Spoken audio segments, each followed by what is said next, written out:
this is a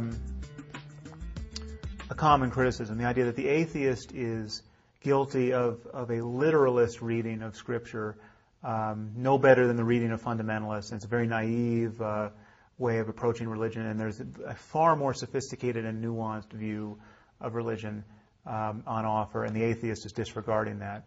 A few problems with this. First is, anyone making that argument is failing to acknowledge just how many people really do approach these texts literally or functionally. I mean, whether they're selective literalists or literal all the way down the line, there are certain passages in Scripture that just cannot be read figuratively, and people really do live by the lights of what is literally laid out in these books. So, the Quran says hate the infidel, and Muslims hate the infidel because the Quran spells it out ad nauseum. Now, it's true that you can cherry pick Scripture, and you can look for all the good parts. You can ignore where it says in Leviticus that if a woman is not a virgin on her wedding night, you're supposed to stone her to death on her father's doorstep. You can ignore that, and now, to my knowledge, all Jews and Christians do ignore that. In fact, that's not true. There's some Christians who actually do, Reconstructionist Christians, Dominionist Christians in the U.S. who will say, I think the penalty for adultery should be death. I mean, so there are people who have the courage of their convictions there. But most religious people ignore those passages, which really can only be read literally, and say that, they were only appropriate for the time and they don't apply now. And likewise, Muslims try to have the same reading of passages that advocate holy war. They say, these were appropriate to those battles that Muhammad was fighting, but now we don't have to fight those battles.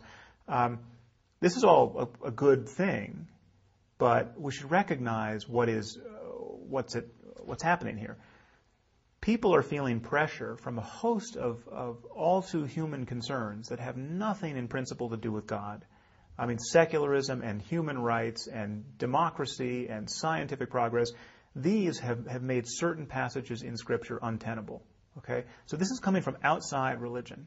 And religion is now making a great show of its sophistication in kind of grappling with these pressures.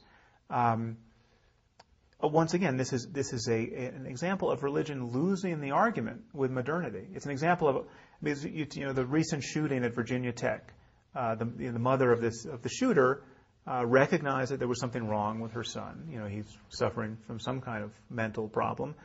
In the context of her rather doctrinaire Christianity, she did not take him to a psychiatrist. She took him from church to church in search of exorcism.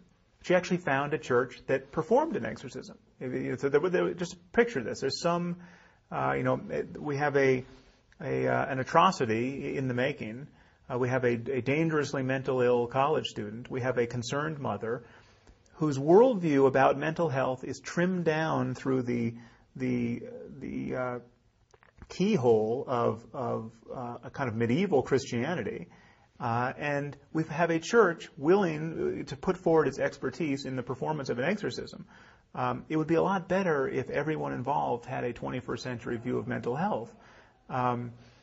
No one is moderate people, moderate Christians and Jews and Muslims have to look at this situation and say, there's something wrong here. It'd be better to go to a psychiatrist. But the problem is you can't show what's wrong in terms of Scripture. You can't show what's wrong in terms of religion, because in terms of religion, the mother was right. I mean, there are demons, and Jesus cast them out. Demonic possession is actually a problem. The only reason why we don't take it seriously is because we have a wider view of the universe. The universe, that view of the universe did not come to us from religion. It came from science.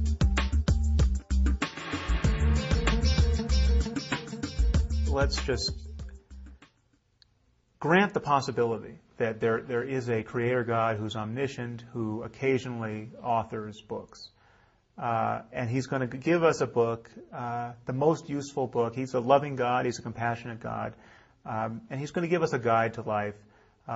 He's got a scribe. The scribe's going to write it down. What's going to be in that book? I mean, just think of how good a book would be if it were authored by an omniscient deity. I mean, there is not a single line in the Bible or the Quran that could not have been authored by a first century person. I mean, there's not one reference to anything.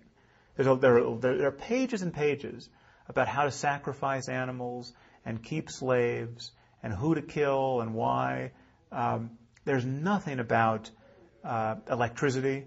There's nothing about DNA. There's nothing about infectious disease, the principles of infectious disease. There's nothing particularly useful, and there's a lot of Iron Age barbarism in there and superstition.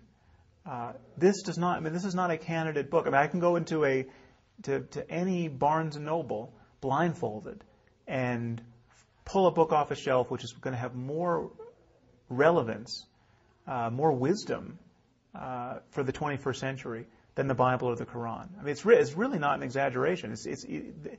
Every one of our specific sciences has superseded and surpassed the wisdom of Scripture. From cosmology to psychology to economics, we know more about ourselves than anyone writing the Bible or the Quran did. And that is a distinctly inconvenient fact for anyone wanting to believe that this book was dictated by the creator of the universe.